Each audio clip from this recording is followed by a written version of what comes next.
Okay, hello everybody. If you are at home, we have a project for you where you get to work reductively or subtractively. So typically, everything that we've made has kind of been a construction. We've taken stuff and built things and that sort of thing and added on. But we're going to give you a chance on this project to work the opposite way. So what I'm working with today is this floral foam. I bought my 6 pack at Hobby Lobby for about $6. So it's pretty cheap. You can also find it online. I looked at Myers and I didn't find any there, so I would recommend Michaels or Hobby Lobby or online. Um, I've watched a few of these videos, but this is the first time that I'm attempting this project. So a couple of things that were mentioned. First off, is that hi, um, it's kind of dusty. So I'm on a table in here, but you might want to do this like outside or in the garage or something like that. And because it's dusty, of course, we want to wear our mask, and you may even want to get some eye protection so that if it's flying around, some of it doesn't end up in your eyes. So let's take a look here at what I've got and the tools that I'm going to start with. Um, so I've been looking online at people who do this project, and some of the ones are even like the easiest tools that you could find seem to work just fine. Your hands and like a popsicle stick. So I had somebody who's kind of drawing lines with that and doing something as simple as just kind of digging away at it with his fingers. Okay. And that seems to work pretty well right off the bat. But I also got myself a knife, and of course I want to be kind of careful with the knife, but you can see the noise isn't the greatest, but that you can kind of like dig away at the surface with that and start to form larger holes. I also have a ceramics tool, so if you have some of these at home, you can start to use that to really dig in there on that surface itself, or the larger version. And right now I'm just working intuitively, but I have 6 chances. So if you go to the same store that I did, or your mom or dad does, you'll find that you've got a lot of opportunity here. I even think I could work with something just like a spoon to fill in some of these spaces, or to carve out some of these spaces. And it's easy to sort of get caught up in one side and one side only as you start to carve. So remind yourself that you can start to turn right away and continue things from one area to another area so that the piece starts to feel less like a block, but that things flow from one area to another. So I'm going to continue carving on this and stop this video for right now, but you can see I can smooth with just my hands, but I could even come in with like some sandpaper at some point. And I encourage you to, in at least one area, try to get all the way through from one side. Yeah, I think I like this tool the most. There we go.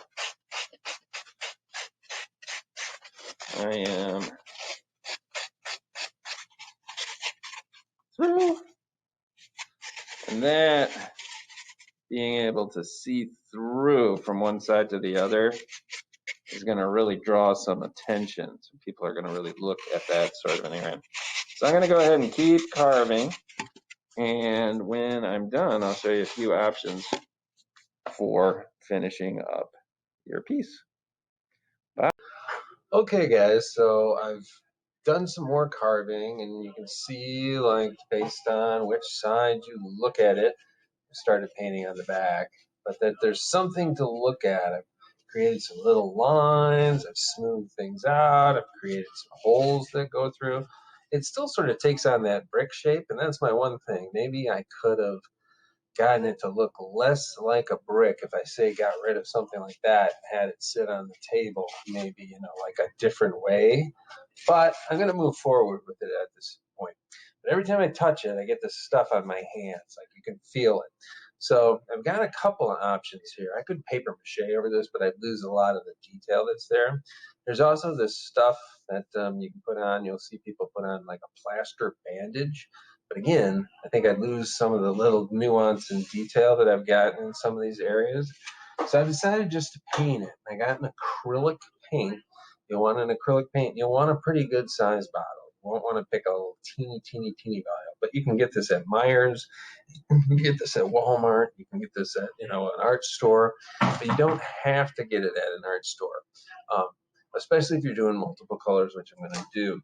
So you can see I just poured out a whole bunch, and I got a little bit of water. So I'm going to mix a little bit of water with my paint so that it flows nicely. And you can see that it starts to cover, but you really do have to kind of work it in. I don't want it to be so thick that it changes the texture. And it is going to take me a little bit of time to get this whole thing painted. So one of these days on Screencast, I'm going to learn how to do like a sped up time, like that time lapse sort of, almost like photography sort of thing. What I'm going to do is I'm going to paint this whole surface. Again, I got some paper down, so as you can see already, there are some little pieces that will kind of come off if I brush too hard, so you want a soft brush. And I'm going to have to paint multiple sides, so I'm going to paint some, going to let it dry, and then I'm going to come back, and I'm going to paint some more. And when I get a pretty good solid coat, I'm going to do that same thing that I did with the paper sculpture last year. Come back and do a second coat over the top. Might use even sort of like the same paint style, but I saw some examples online that I really liked that they did more than just the metallic paint over the black. So I might try something different for this one. So I'm going to stop now. I don't know, I'm on my way. And when I get it all black, I'll come back and shoot yet another video. Okay, guys, so I finished painting the sculpture. So with this black, so you can see, I've coated it pretty well. It took me a little while. I might recommend trying spray paint, but sometimes spray paint will eat away at things like foam. So I wanted to use acrylic first, and I might even still come back and do that. But I wanted to show you this next step, and it's kind of like if you did the air dry clay, the paper clay last semester. I mixed up a color. I got myself some blue, and I mixed up a light blue, and I've got a couple of brushes. I got a big brush and a small brush so I can get into different size spaces. But I'm not going to completely cover this thing this time. I also pulled out a sponge so that I could try that as well. The idea is that I'm going to paint it with a dry brush. I haven't got any water on this brush. And by doing so, it's going to hit the high surfaces, and I'm going to leave some of the smaller surfaces or the hidden surfaces unpainted to kind of accentuate that idea. Now, if I just kind of keep going everywhere, I'm not going to get that difference between like some of the little things that are catching and some of the things that aren't. So I want to be kind of like artistic as I'm doing this and let some of that black show through and leave it in certain areas, especially like those deeper holes and pockets in there. So I mixed up a lot of paint so that I don't have to change my color, but I'm probably only going to use a little bit here and there. And then you can see as I keep working my way around, but